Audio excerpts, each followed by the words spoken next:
আরামবাগ পৌরসভার 5 নম্বর ওয়ার্ডের সূর্যসেন পল্লীতে একটি বাড়িতে চুরির ঘটনার কিনারা করল আরামবাগ থানার পুলিশ। গত আগস্ট মাসের 28 তারিখে একটি অভিযোগ দায়ের করা হয়েছিল থানায়। তার তদন্তে নেমে 30 তারিখ রাতে ঘটনায় মূল অভিযুক্তকে পুলিশ গ্রেপ্তার করে আরামবাগের এফসিআই গোডাউন সংলগ্ন এলাকা থেকে। ধৃতের বাড়ি আরামবাগ পৌরসভার 5 নম্বর ওয়ার্ডের মিয়াপাড়ায়। পুলিশ জিজ্ঞাসাবাদ করে চুরি যাওয়া একটি স্কুটি, সোনার আংটি ও রূপার চেন, নগদ টাকা সহ নকল কয়েকটি গাড়ির নাম্বার প্লেট উদ্ধার করে। ধৃতকে পুলিশ 4 দিনের পুলিশ হেফাজতে নিয়েছে। সোমবার আরামবাগ থানায় একটি সাংবাদিক সম্মেলন করে বিষয়টি জানান হুগলি গ্রামীণ জেলা অতিরিক্ত পুলিশ সুপার কৃষাণু রায়। ছিলেন আরামবাগ এসডিপিও সুপ্রভাত চক্রবর্তী, থানার আইসি রাকেশ সিং। স্কুটি সহ জিনিসপত্র বর্ধমানের কাটোয়া থেকে উদ্ধার করে। দেখুন বিস্তারিত। হুগলির আরামবাগ থেকে গৌরাঙ্গ ভট্টাচার্যের রিপোর্ট, বাংলা এনজি নিউজ। গত 28 তারিখে একটি কেস হয়।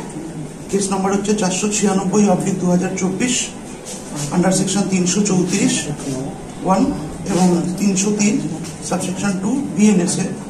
ঘটনাটি ঘটেছিল আরামবাগ থানার 5 নম্বর ওয়ার্ডে।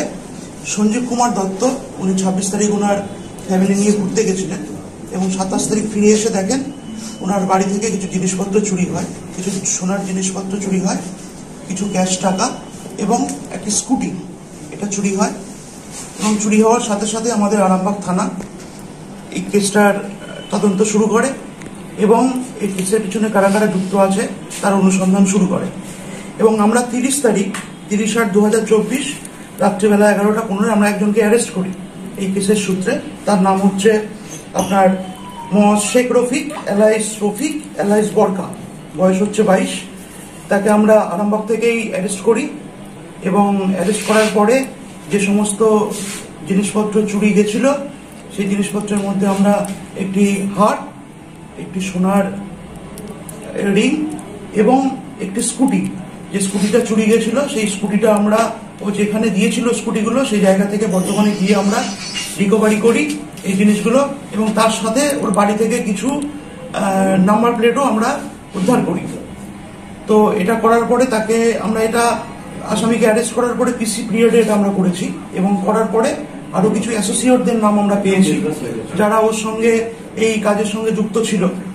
তো আমরা ইনভেস্টিগেশন এই যে বাকি যারা যুক্ত ছিল তাদেরও আমরা অ্যারেস্ট করার চেষ্টা করছি এবং এই কেসে পরবর্তী যে ডেভেলপমেন্ট হবে সেটা আমরা টাইম টু টাইম আপনাদের জানিয়ে দেবো। কতদিনের জন্য রিমান্ডে নেবেন এরকম কিছু? হ্যাঁ, আমরা রিমান্ড নিয়েছি 4 দিন আমরা রিমান্ড নিয়েছি। এর বাড়ি কোথায়? এর বাড়ি হচ্ছে আমাদের আরামবাগে। আরামবাগের বাড়ি হচ্ছে 5 নম্বর ওয়ার্ডে এই মিয়াপাড়া, গফুর মিয়াপাড়াতে এর বাড়ি আছে। এবং যেখানে চুরি হয়েছিল তার আশেপাশেই এরকম কাজ আগেও করেছে, সেটাও আমরা পেয়েছি। তো আমরা ইনভেস্টিগেশন পিরিয়ডে এটাও দেখছি যে এর আগে কোথায় চুরি করেছে বা আরামবাগ ছাড়া হুগলিতে বা বর্ধমানের অন্য কোথাও এরা চুরি করেছে নাকি, সেই চুরি কোথায় করেছে সেটাও আমরা ইনভেস্টিগেশন পিরিয়ডে উদ্ধার করবো। কি মনে হচ্ছে এটা কি এটা কোনো গ্যাং? হ্যাঁ, আমরাও করছি। প্রাইমারি যে সাসপেক্ট আছে আমরা কিছু নামও পেয়েছি যারা বিভিন্ন এলাকায় চুরি টুরি করে।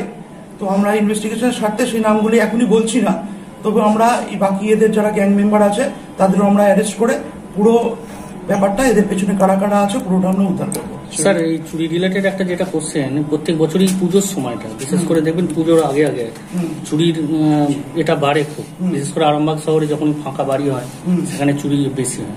এবছর আপনারা সেই প্রোটেকশনটা কিভাবে নিচ্ছেন?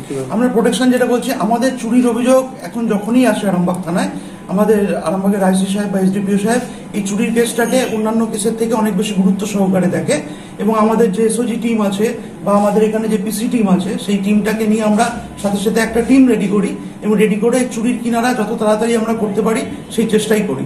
এবং এই কেসগুলোতে, এই চুরির কেসগুলোতে আমাদের আইসি এবং এসডিপিও নিজেরা পার্সোনালি ইনভলভ হয়ে যত রকম সূত্র কিনারা আছে সেগুলোকে অনুসন্ধান করে এই চুরির কিনারা, আপনারা এটা দেখেও থাকবেন যে ইদানিংকালে আমাদের যত চুরির ঘটনা ঘটছে সেই কেসগুলো কিন্তু আমরা খুব তাড়াতাড়ি তার ফল পাচ্ছি, আসামি ডিটেক্ট হচ্ছে এবং আমরা যে সমস্ত চুরি হচ্ছে সেগুলো আমরা খুব তাড়াতাড়ি ডিটেকশন করতে পারছি। তার কারণ হচ্ছে আরামবাগ সমস্ত থানার যারা অফিসার আছে এবং আইসি সাহেব এবং এসডিপিও সাহেব যেহেতু পার্সোনালি এই চুরির কেসগুলো দেখেন।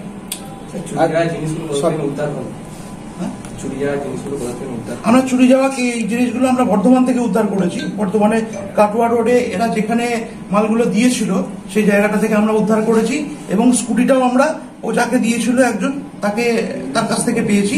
তার নামটা এখনই বলছি না, আমরা তদন্তের সূত্রে তদন্ত চলাকালীন ওটা আমরা চুরি যাওয়া জিনিসের বাদেও কি আরো কিছু উদ্ধার হয়েছে? হ্যাঁ, ওই নাম্বার প্লেট গুলো উদ্ধার হয়েছে। যে নাম্বার প্লেট গুলো ওরা বিভিন্ন জায়গায় ওদের যে সমস্ত চুরির কাজ করতে যাওয়ার সময় এগুলো ইউজ করতো, এগুলো ওর বাড়ি থেকে উদ্ধার হয়েছে। বাইক কি তুলে দেওয়া হবে আজকে হাতে, যার বাইক চুরি গেছিল বাইক? না, যেহেতু কেস হয়েছে এটা আমরা মাননীয় কোর্টের আদেশ অনুসারে আমরা যাদের যে কমপ্লেনেন্ট আছে, কমপ্লেনেন্টের নাম হচ্ছে সঞ্জীব কুমার দত্ত, ওনার হাতে আমরা তুলে দেবো, সেটা কোর্টের নির্দেশের পরে। Thank you sir. অভিযোগটা আমাদের 28 তারিখ হয়েছিল। আর চুরিটা কবে হয়েছে? চুরিটা হয়েছে ওরা বলছে 26 তারিখ ওরা গেছিল এবং 26 তারিখ রাতেই চুরি হয়েছে। এই নাম্বার প্লেটগুলো কি আলাদা সব গাড়ি থেকে সব? হ্যাঁ, এগুলো আমরা 31 তারিখে যখন আমি 30 তারিখে একে যখন অ্যারেস্ট করি, তারপরেই আমরা এই জিনিসগুলোকে উদ্ধার করেছি। স্যার, একে কোথা থেকে অ্যারেস্ট করা হয়েছিল? একে অ্যারেস্ট করা হয়েছে আমরা এই আরামবাগ থেকেই অ্যারেস্ট করি। আরামবাগের কোন এলাকা? আরামবাগের যে অ্যারেস্ট হয়েছে জায়গাটা হচ্ছে আমাদের এই এফসিআই গোডাউন আছে আমাদের সুদর্শন পল্লীর কাছে, এখানে একটি জায়গা থেকে অ্যারেস্ট করেছে।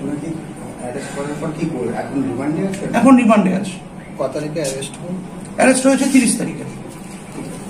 ঠিক আছে।